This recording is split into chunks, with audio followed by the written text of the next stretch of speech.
New Super Mario Bros. U Deluxe is rated E for everyone by the ESRB. Hello everyone and welcome to the first episode of my new Let's Play, New Super Mario Bros. U Deluxe, for the Nintendo Switch. I am so sorry that this is actually coming out before any of my other projects I had planned. During the holidays, I got really sick with pneumonia and I had to go to the hospital because I could not stomach anything, couldn't eat, couldn't drink. So I had to go in and get some fluids in me before something bad happened. And it took a little while to recover, but now I'm back and I just got this game and I have played the original New Super Mario Bros. U for the Wii U, and I have it with me. But I've decided I'm going to do a little bit of a challenge. In this series, I'm going to do both the original and the new Super Luigi U game. So I'm going to do both games because there's so many levels. But I'm also going to do each episode with a new character because I don't know how the game has changed. In the original, player 1 always had to be Mario, and that made me so mad. I didn't want to be Mario. My homeboy is Luigi, because I'm a younger brother myself, and I'm in fact taller than my older brother, so I am spiritually Luigi. But then there's also Toad, who you do have both options of Yellow Toad and Blue Toad. It makes me really happy that there is Blue Toad still in this game. It means some of the other YouTubers that I watch won't have to let go of their character in this game. New characters introduced includes Toadette, which is also called Easier Mode, and that is because Toadette actually has a special power-up, and that power-up prevents her from falling into pits. Falling into cliffs. Awesome. So there's that. And then we have the easiest mode, Nabbit, which actually does change the color of your completion screen because this guy is kind of like super easy mode. But we'll cover that later. For now, we're gonna go into our first episode as Mario because we kind of have to. Well, we don't have to, but because this is the first episode, I'm going to. Anyways, we're having tea with the princess. It's super nice and super sweet.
So for those of you who have never played or never got the chance to play New Super Mario Bros. U, here's the down low of the story.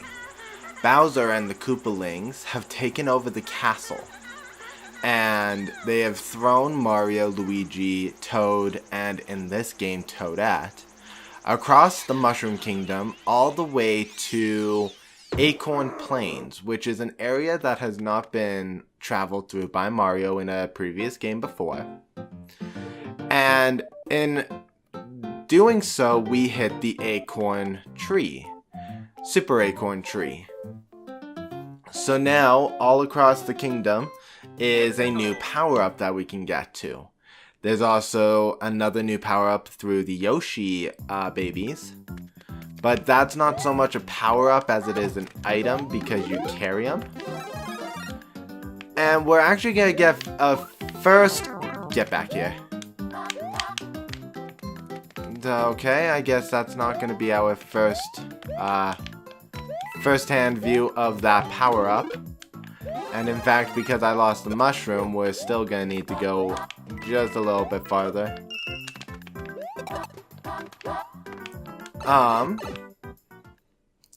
The power-up of the Super Acorn, I'm positive it's called the Super Acorn, but I could be wrong.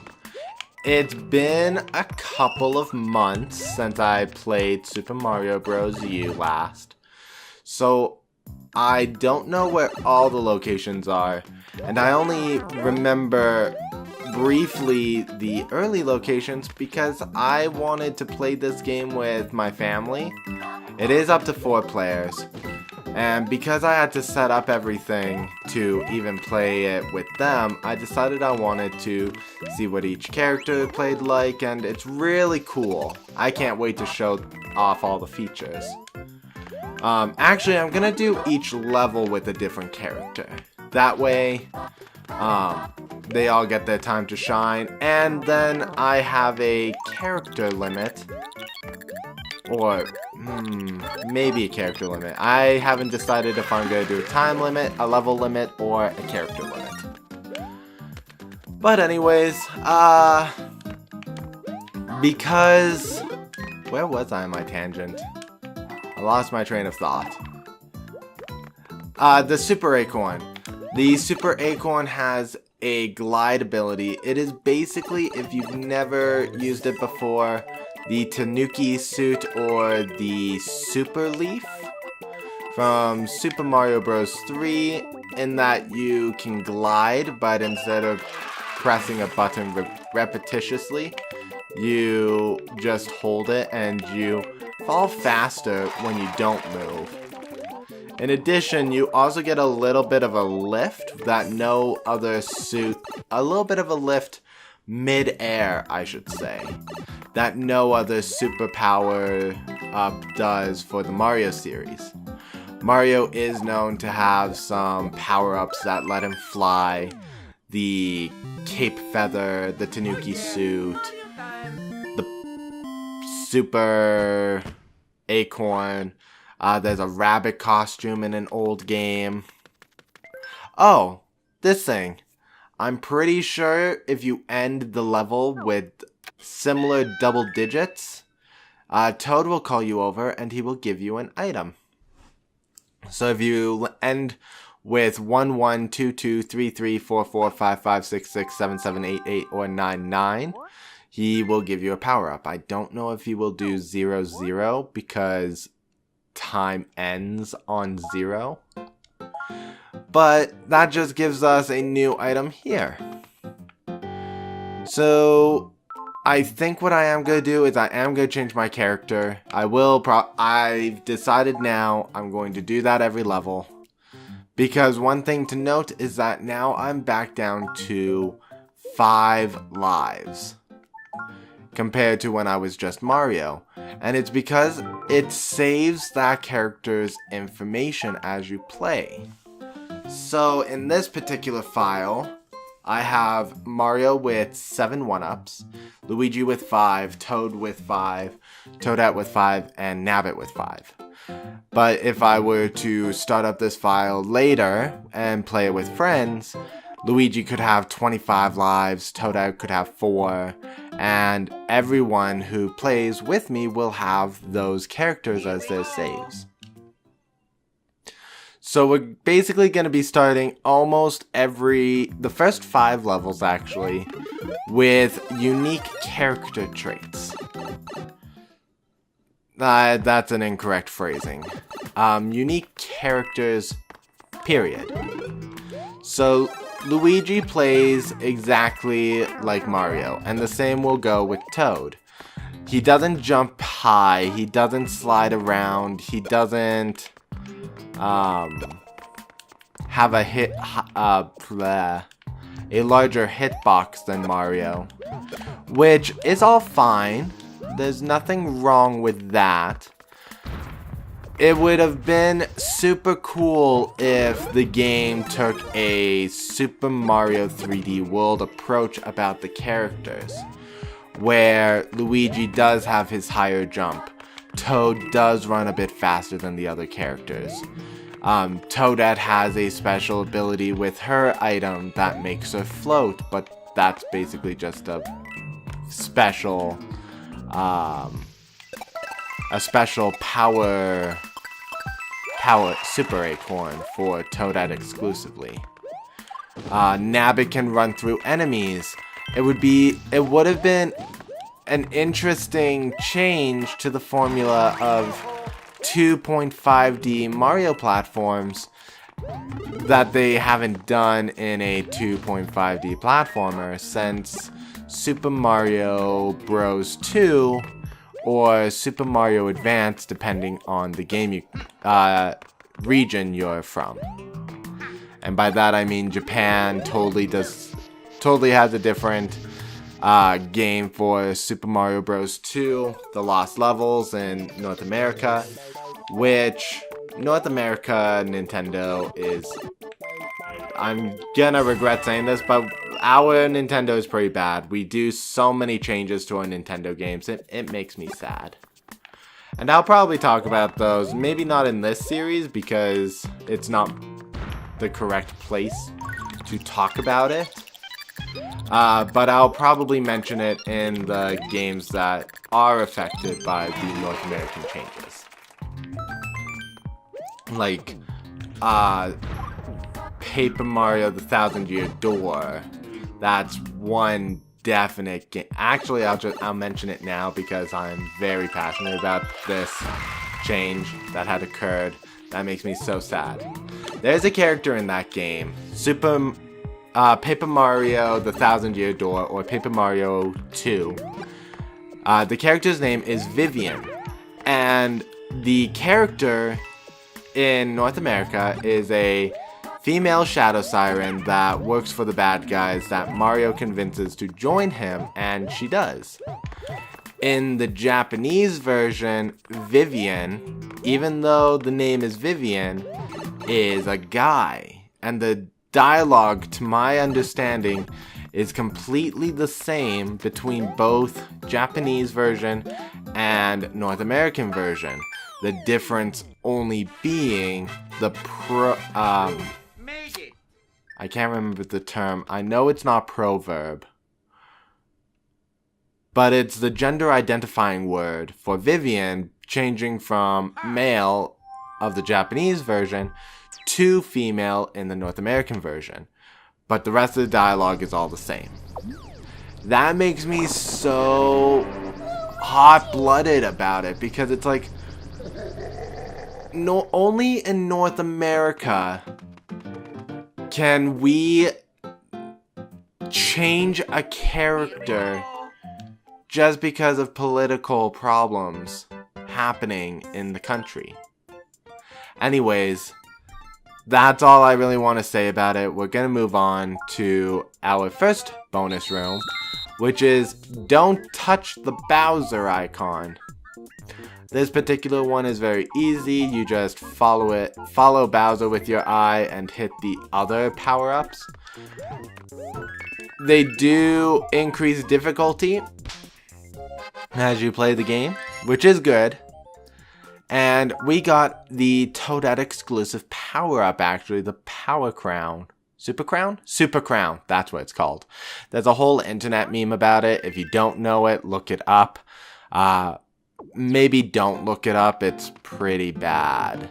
It's like internet breaking levels of bad. Anyways, we had just finished another level, so now we're gonna do the next stage as Blue Toad. Because I actually don't know if Blue Toad and Yellow Toad count as different toads or the same toad. We're gonna find out later.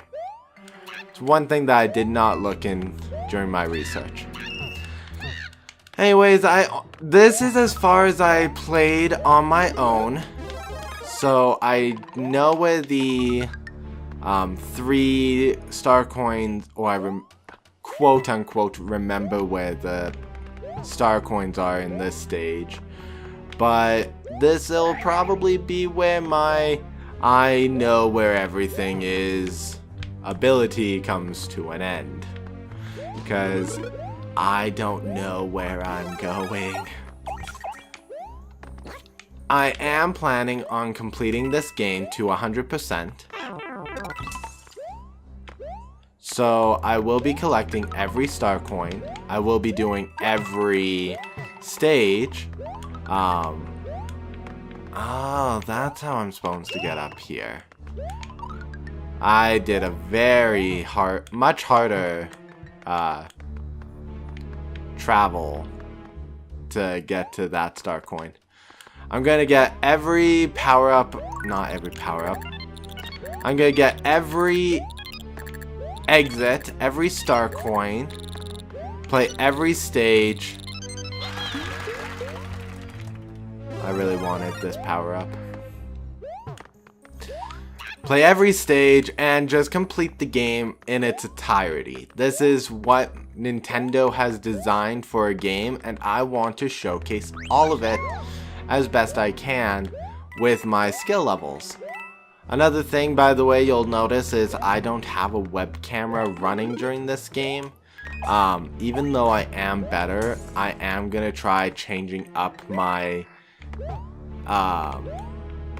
my setup for recording. So during my YouTube pre-recorded gameplay content, I'm probably no longer going to use a webcam, but when I get to the point where I can stream the video games, darn it, stream video games off YouTube and start a Twitch account and doing games that way, I will probably use my webcam again and set that up. But for now, you're just gonna have to enjoy my ESRB term, a little silhouette thing of me turning my head towards the camera, maybe, if I didn't do that, or something. I haven't decided what's going on yet.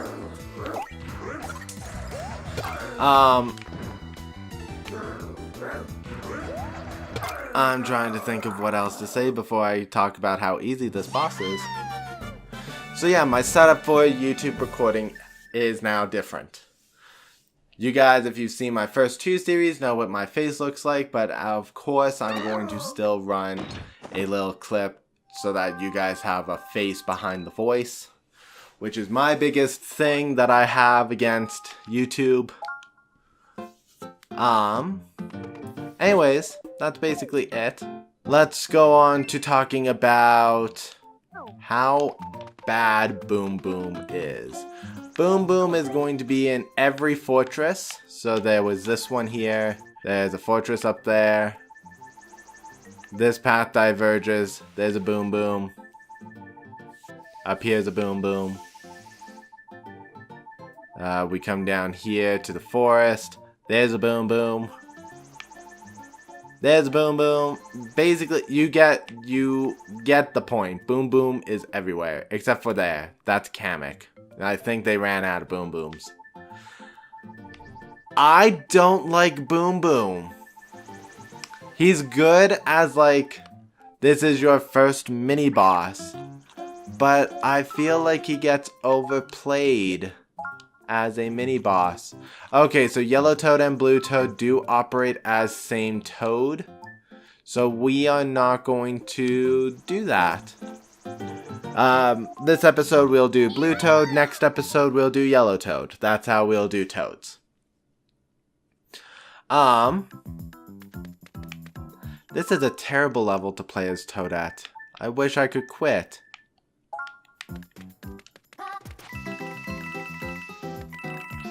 I'm a little upset with myself now. Where I'm saying way too often right now. Boom Boom. It's okay for Boom Boom to exist in video games. He's okay like that. But if you're going to make Boom Boom your mini boss in literally every single fortress that you have, then you are going to make your game stale. Yoshi's Island, I believe, does a pretty good job with its mini boss. Actually, that's not very true. Yoshi's Woolly World kinda did a not so favorable job with its mini bosses. Oh, there is a secret somehow.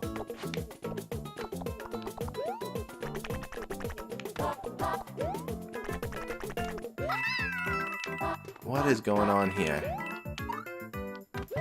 Aha! Sorry, have I mentioned that it's been a couple of months since I last played this game, and it's not like my Zelda game where I remember so much about how to play the game. I've literally am discovering something new here because I don't remember these blocks, but I saw the coin trail leading down, so I knew there had to be something there. Anyways, don't make your bosses stale or bad just because you can have or reduce the amount of monsters by reusing the same sprite guy over and over again. Nobody wants that. We want unique bosses. It makes us feel accomplished when we defeat a guy wholeheartedly and don't have to see him again. Yoshi has a cool mechanic where if he eats 5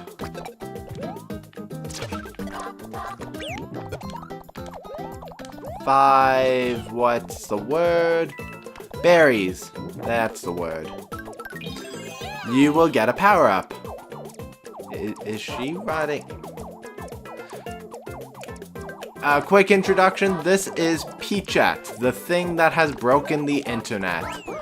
You can tell it is not Peach by 2 reasons. 1, Peach, or 3 reasons. Peachette is wearing a different crown from Peach.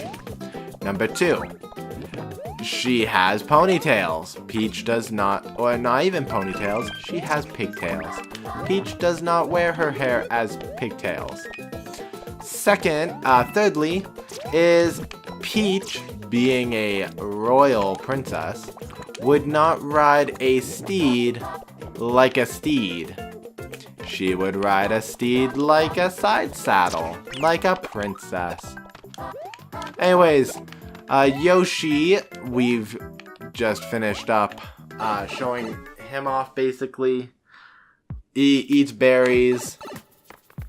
That's really it. He's an additional hit. He's technically not a power-up because he does not power up Mario. Mario rides Yoshi. Remember when I said Super Peach was basically a glorified special Acorn designed for Toadette exclusively? Well, this is why. She has a little puff-up that the Super Acorn is able to do. That being said, Toadette can still use... I feel like I missed something.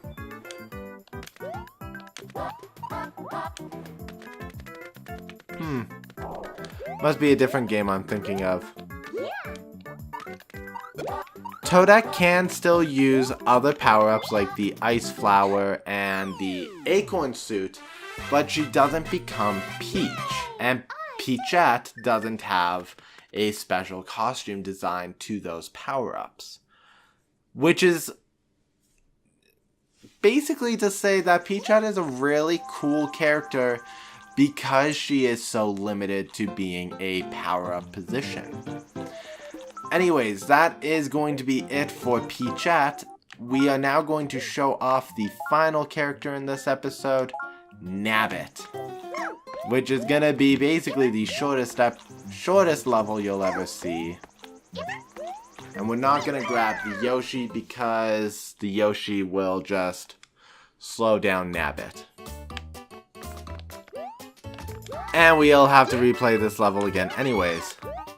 So, what makes Nabbit so easy?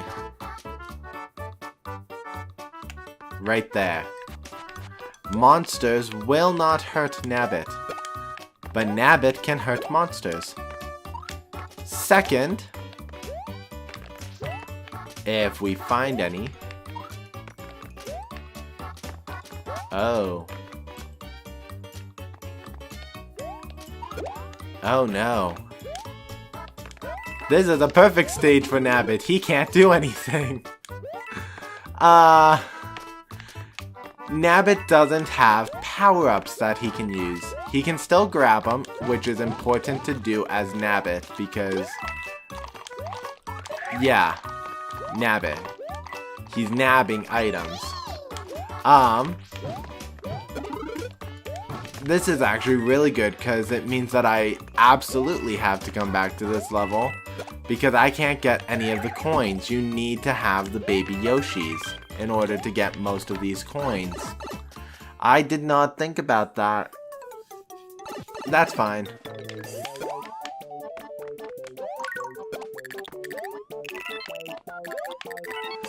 This is a special coin minigame similar to the red coin. Red coin ring. You get green coins to spawn and you have to collect them. Collecting them all will give you a power-up.